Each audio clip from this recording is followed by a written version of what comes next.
Imagine building the biggest, most powerful battleship the world has ever seen, an absolute monster of steel and firepower. Now, imagine sending it on a mission that it was never, ever meant to come back from. Well, that's exactly what happened in the final days of World War II. This is the incredible and tragic story of the battleship Yamato and its final voyage. To really get this story, we can't just talk about a ship. We have to see it through the eyes of the people who were there. And these words from Yoshito Shimizu, one of the few senior officers who actually survived, they just set the stage perfectly. This isn't just about a massive warship. It's about the men who were forced to face an impossible fate. Okay, let's set the scene. It's April 5th, 1945. The war is grinding to its brutal conclusion. The crew of the Yamato gets a new set of orders from the top brass. And let me tell you, this message, it was basically a death sentence. So the order was for a special attack. Now, when you hear that, your mind probably jumps to kamikaze pilots, right? The idea of volunteers on a one-way mission, but this was completely different. For the Navy and for the thousands of men on the Yamato, this wasn't a choice. It was a direct command from the top. You will do this, end of story. So what was this mission? Well, it was as simple as it was insane. Sail the Yamato and its small group of escorts straight into the heart of the American invasion force at Okinawa. They were told to basically beach the ship and fight until every last shell was fired and the ship was destroyed. Turn the world's biggest battleship into a stationary fort. I mean, talk about a desperate last-ditch gamble. Now, you might be wondering, why was this so completely suicidal? To really understand that, we gotta zoom out and look at how the rules of naval warfare had been totally rewritten by 1945. It really all comes down to one thing. The age of the battleship was over. The Yamato was the absolute pinnacle of its time, a floating fortress with massive guns and thick armor. But the new king of the seas was the aircraft carrier. Think about it. A battleship has to get relatively close to use its guns. A carrier can strike you from hundreds of miles away with its planes. The game had completely changed. And look, this wasn't some abstract theory.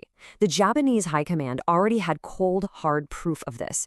Just a few months earlier, Yamato's own sister ship, the Musashi, just as big, just as powerful, had been sunk in the Philippines entirely by American carrier aircraft. The writing was on the wall in huge, bold letters. A battleship without its own air cover was a sitting duck. So as the Yamato prepared for its final departure, a few stories, myths, really, about this voyage started to take hold, and they've stuck around for decades.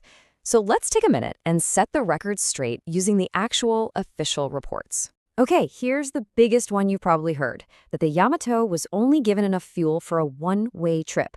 A literal suicide mission because they couldn't come back even if they wanted to. Sounds dramatic, doesn't it? But is it actually true? Well, the official battle report, the one written by our survivor Shimizu, tells a very different story. The ship sailed with about 4,000 tons of fuel. That was more than enough to get to Okinawa and make the return trip. So while the mission itself was absolutely suicidal in concept, it wasn't because they were deliberately starved of fuel. That part's a myth. All right, what about myth number 2? The idea that the Yamato was sent out there all by itself, with no friendly planes in the sky to protect it. The reality here is a bit more complicated.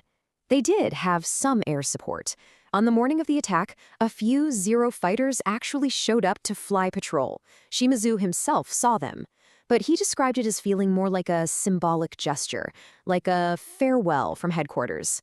It was just a handful of planes, nowhere near the kind of massive air cover you'd need to fight off what was coming. Okay, so with the myths cleared up, let's get back to the final chaotic hours of the Yamato. The inevitable was about to happen. Just after noon, all hell breaks loose. For 2 solid hours, the Yamato is just hammered by nearly 400 U.S. aircraft, wave after wave of bombs and torpedoes. By 2 p.m., the great ship is listing so badly it can't be saved. The order is finally given. All hands to deck, abandon ship. And then, 23 minutes later, it's over. The Yamato rolls over and its main magazines detonate in an explosion so enormous it created a mushroom cloud visible for over 100 miles. And right in the middle of that unbelievable chaos, Officer Shimizu gave this final order to his men. Don't rush to die. Grab anything that floats.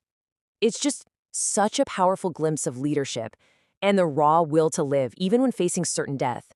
He was actually blown off the ship by a torpedo blast just moments before the final explosion.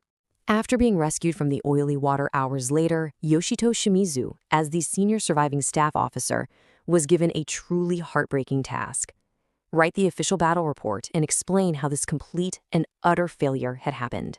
Just look at this number, 3,731. That's the total number of Japanese sailors and airmen killed in this single operation. On the Yamato alone, out of a crew of over 3,000, only a few hundred survived. The scale of the loss is just staggering. And it wasn't just the Yamato. That escort fleet was devastated. The light cruiser Yahagi was sunk. 4 of the destroyers were sunk. Out of the 10 ships that sailed out on this mission, only 3 heavily damaged destroyers managed to limp home. The entire elite unit was just annihilated. And this is the line that just jumps out from Shimizu's official report. He did not pull any punches. He called the mission a thought-up-on-the-fly operation. Basically a sloppy, ill-conceived plan that achieved nothing except sacrificing thousands of their best men. That's a brutal, honest assessment from the man who lived through it. So after all that, what is the legacy of this ship and this tragic mission today?